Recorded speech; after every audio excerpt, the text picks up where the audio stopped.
வணக்கம் தமிழக மக்களே, வணக்கம். நல்லா இருக்கீங்களா?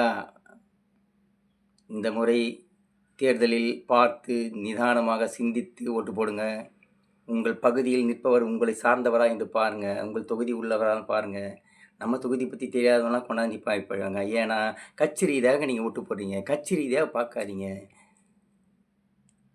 நாம மாறணும். நம்ம மாறினா தான் அவங்க மாறுவாங்க. நாம மாறாம அவங்க எப்படி மாறுவாங்க? அந்த காலத்துல இப்படி குடி அப்படின்னு சொல்லுவாங்க. ஏன்னா அது முடியாட்சி. இது குடியாட்சி. நாம தானே தேர்ந்தெடுக்கிறோம். நீங்க அவன வந்து தேர்ந்தெடுத்துட்டு அதுக்கப்புறம் இவன் ஊழல் செய்தான், அவன் ஊழல் செய்தான்னு ஏன் நீங்க கவலை பண்ணணும்? நம்ம சரியானபடி தேர்ந்தெடுத்தீங்கன்னா, ஏன் அவன் அப்படி இருக்க போறான்? நம்ம கட்சி ரீதியாக, ஜாதி ரீதியாக, மத ரீதியாக பிளவுபடுத்தி வேடிக்கை பார்த்துட்டு நம்மள ஓட்டு வாங்கிக்கிறாங்க. கொஞ்சம் சிந்திங்க. நமக்கான வேலைவாய்ப்பு திட்டங்கள் யார் சொல்றாங்களோ, விவசாயத்தை தூக்கி நிறுத்த வைக்கிறதுக்கான முயற்சிகள் யார் எடுக்கிறாங்களோ, உள்கட்டமைப்புகளை எல்லாம் சீர் செய்யறதுக்கான வழிகளை யார் சொல்றாங்களோ, உங்க பகுதி ஊர் கட்டமைப்புக்குலாம் எவ்வளோ பிரச்சனை இருக்கு உங்களுக்குள்ள, அதையெல்லாம் சரி பண்றதுக்கு யார் சொல்றாங்களோ அவங்களுக்கு ஓட்டு போடுங்க. நான் எம்ஜிஆர் காலத்துக்கு அப்புறம் நான் எந்த மாற்றத்தையும் நான் பார்த்ததே இல்ல. அப்படியே போற போக்குல ஆட்சி நடத்திட்டு போறாங்க.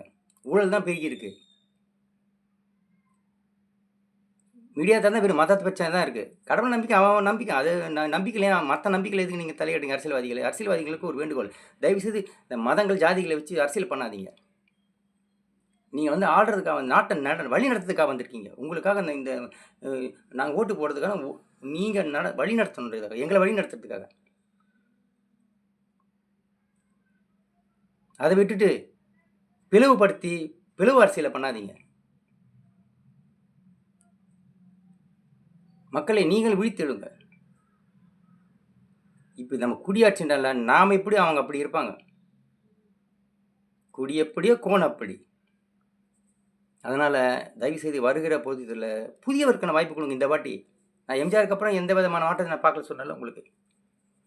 புதியவருக்கு வாய்ப்பு கொடுத்து பாருங்க. புதிய புதிய திட்டங்களோட வச்சிருக்காங்க. சீமான் அவர்கள் இருக்காரு.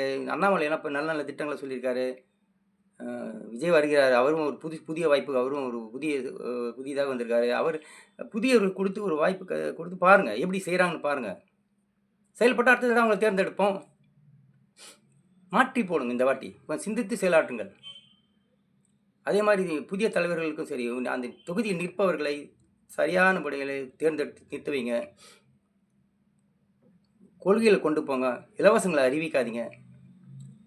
புதியவர்களும் சரி, வேலைவாய்ப்பு ஒரு டேட்டாவோட சொல்லுங்கள். இவ்வளோ இந்த மாதிரி தொழில்துறை நான் டெவலப் பண்ணுவேன், உங்களுக்கான வேலைவாய்ப்புகளை அதிகப்படுத்துவேன், விலைவாசியை கட்டுப்படுத்துவேன் அப்படின்லாம் சொல்லுங்கள். ஏன்னா ஏற்றி விடுறதுலாம் இருந்தது எல்லா அரசாங்கம். வீட்டு வரி ஏற்றுறாங்க, கரண்ட் பில் ஏற்றிட்டு இருக்காங்க. அப்படிலாம் பண்ணாதீங்க. மக்களை சாகடிக்காதீங்க. வரி வாங்குறதுனால நான் அரசாங்கம் நடத்த தெரியலன்னு தான் அர்த்தம்.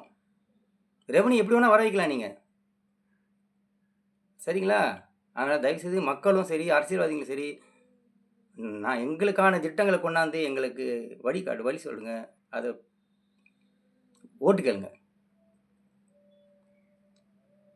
மக்களை நீங்கள் தான் விழித்துக் கொள்ளணும். இந்த முறையாவது சிந்தித்து செயலாற்றுங்கள்.